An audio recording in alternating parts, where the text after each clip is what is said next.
All right, World of Warcraft is about to enter one of its biggest transition patches that I have seen, and that is 11.2.7.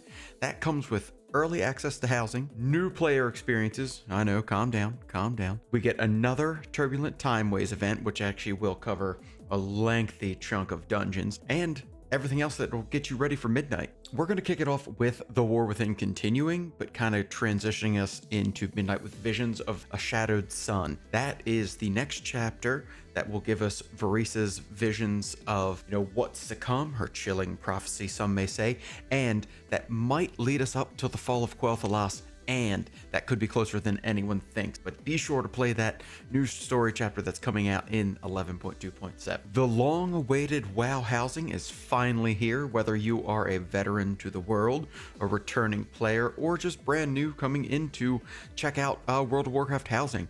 Patch 11.2.7 gives everyone access to the housing experience. That's if you purchase the expansion, of course. Now, you will get limited access to it, so this is how it's going to work, all right? So, returning players, a special quest will send you straight into the tutorial, kind of get your feet wet and kind of see how it works, getting into the communities and all that kind of stuff, all your neighborhoods, figuring out where you want to be, Horde or Alliance. New players that are coming in with Midnight after starting on your lovely boat tutorial in Exile's Reach, you can choose either to continue on or enter housing right there immediately. And then if you do not have Midnight, you can visit neighborhoods and start collecting your Décor, but you can't claim a home until you have the actual expansion itself. If you're like me, I bought the collector's edition, and sadly I don't have my code, which I have to consider buying a base version of Midnight and getting it refunded back, whatever. I found on Reddit a Reddit thing that's telling me how to do it, but it sucks because I bought the collector's edition, which comes with the epic game, and then here we are missing out on housing as of December 2nd. Neighborhoods, you will get Founder's Point for the Alliance and Razorwind Shores for Horde. You can pick from that. You just have to have a character in either Horde or Alliance. I'm love my Alliance. I have Horde characters, but I will be building it in Founder's Point. Public neighborhoods where anyone can join. You just pick a plot that's going to be scattered around the map. You can teleport to it, check it out. It actually claims a little bit for you for about 5 minutes. So if you want to pick that area or move on to see something, what else is there? If you have guild friends, anything like that, you could do a guild neighborhood or group neighborhood where you are with your people. That is, you have to have a minimum of 10 people to get you included in that. So definitely something fun to look for if you have your guild and your friends that want to live in the special area by yourselves, or join anywhere, be public, meet some new friends, be out there in the neighborhood, see what's going on. You can place your house wherever you want inside of that neighborhood. You got your plots, but you can move it around anywhere on that plot. You can customizing using the 600 plus Décor items, sortable by style, culture, lighting, furnishings, and a bunch of other things. And then you can craft Décor using any era of WoW professions. So if you're like me or people that I know, dig into your reagent bank and see what you got lingering around from Vanilla, Burning Crusade, all those kind of good places.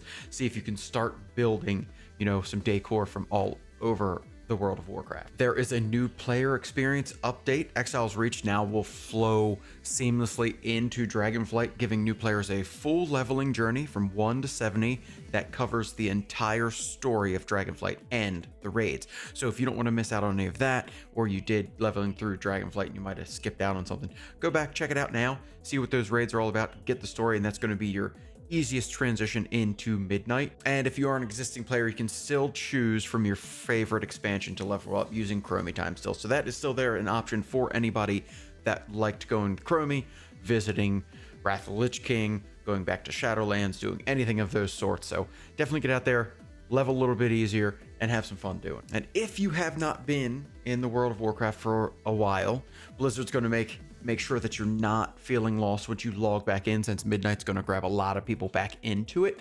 You're going to be able to teleport straight from the character select screen to the Arathi Highlands to help Thrall and Jaina, which is a big part of the story, in my opinion. All old quests will be hidden temporarily, so you can focus on the thing at hand, so you're not all over the place and confused and lost and scared. The new assisted highlighting with rotation purposes are out there that will help a ton if you're trying to get back into something or get into something new, kind of ease you back into all of that. Your tutorials for skywriting and how to interrupt. Yes, I said how to interrupt. They are making sure that is part of the training of this new going into Midnight new player, because that's going to be a huge part of what's coming up, especially when you don't have weak auras and you don't have DBM and big wigs and little wigs, all those things that have helped so many people understand what's going on. You're going to learn how to interrupt from day one. And then at the end of all of that, you're fully geared, ready to re-enter modern content. And then you're one of us. You're back at it and having a great time leading up into midnight, as this is the patch that is loading you up for everything you need to be there. If you need a quick refresher, a new accelerated story mode lets you replay the full War Within storyline in just a few hours, from the Isle of Dorn all the way to the broken world of Koresh. So that'll take you out of Dragonflight's entire story from 1 to 70, and then from 70 to 80, you are in the War Within, getting caught up on everything you need to know and everything that you missed out on before midnight launches. So I think they're really doing a great job figuring out how to ease new people back into everything and kind of making it make sense. Where before it was, hey, you were placed here for a little bit, that'll take you about 10 minutes, placed here, and then you're out, and then you're in the live content. So this is definitely a new method that they're trying out, and I really do enjoy that they're taking the time and really paying attention to the new player. Some fun little tidbits: we got Heritage Armor and Lore Walker Cho quests coming down the line. Blood Elves and Void Elves receive a lore-packed storyline featuring everything that Lore Walker Cho has to share, but it retells the fall of Silvermoon, the Sunwell Crisis, and the birth of the Void Elves. So definitely these two elf groups will be a major part in Midnight, specifically the Blood Elves and what's going on. So if you, like me, haven't touched a Blood Elf since the Burning Crusade and haven't really messed around or even been to Silvermoon, this will get you caught up on what's been going on, and that'll help you understand what's happening. And that Heritage Armor that we've been long awaiting for is that Pandaren players will be able to go to the Wandering Isle for the Spirit Festival to get that new Heritage Armor, which is going to have Alliance and a Horde themed version. So definitely fun out there. The Pandaren has been one that I've waited for a long time. I mained Panda Monk for some time, loved every second of him, and now he would look dashing in that Heritage Armor. Now, I don't know if everybody's as excited about this as I am, but Turbulent Timeways is back from December 2nd till February 9th. It's 10 weeks starting and ending in the Shadowlands expansion. So you now have 6 Shadowland dungeons that have been added, which is the other side: Spires of Ascension, Plaguefall, Necrotic Wake, Sanguine Depths, and Halls of Atonement. A few of them we've played in Mythic Plus recently, but they're all back in there. You would get a new vendor that gets all the time walking goodies, will be in the Shadowlands and Oribos, and take that stuff, and then it'll just rotate from Shadowlands and go on from there. And as it wraps back to Shadowlands, we will be at the end, and we'll be prepping ourselves for midnight. With that Turbulent Timeways, you get a heroic level cache, which gives you item level 694, which if you don't have all that gear, you can still get gear. There is tons of options for it all out there. You will get a new leveling buff that is 30% experience increase on killing mobs and turning quests in. So if you're missing any kind of alt, you need to level up a little bit, see what's going on, this is the time to do it. You do I think you have to run 5 time walking, and then it becomes account wide and does persist through death. So take all that time, level up those all. If you complete the Mastery of the Timeways for 5 weeks, so that's that experience buff every week for 5 weeks, it's 10 weeks. So you have time to, if you miss a week, life happens, those type of thing. But you will get a voucher for a mount that is going to be a bronze version of Shadowlands mount. So whether it's Venthyr or the other ones, can't even think of their names right now because we all just mentally blocked out Shadowlands, but Venthyr is the one that's sticking my name in my brain. So you can definitely turn that in for a mount of choice, and you do not need to be assigned to that covenant to ride that mount. So it's one that's accessible at all times. This will be a fun one for a ton of people. The Brawlers Guild that we've been wanting for so long. It's time to get back in the ring, guys. December 9th, it comes back with new bosses, an updated rotation, and new rewards, which includes housing Décor, which is really cool, a recolored flying mount, and a new variant of our boy Bruce. That will be in Orgrimmar and Stormwind at the Brawlgar Arena and Bismo's Brawl Pub. So we all know where that is. Get in there, play around with it. It just gives us something else to do while we're waiting for midnight. And you got Turbulent Timeways, you got Brawlers Guild, you got Legion Remix still happening. Tons of things to keep your interest in the world of Warcraft, and pressing on it all kind of adds up and goes towards your midnight expansion.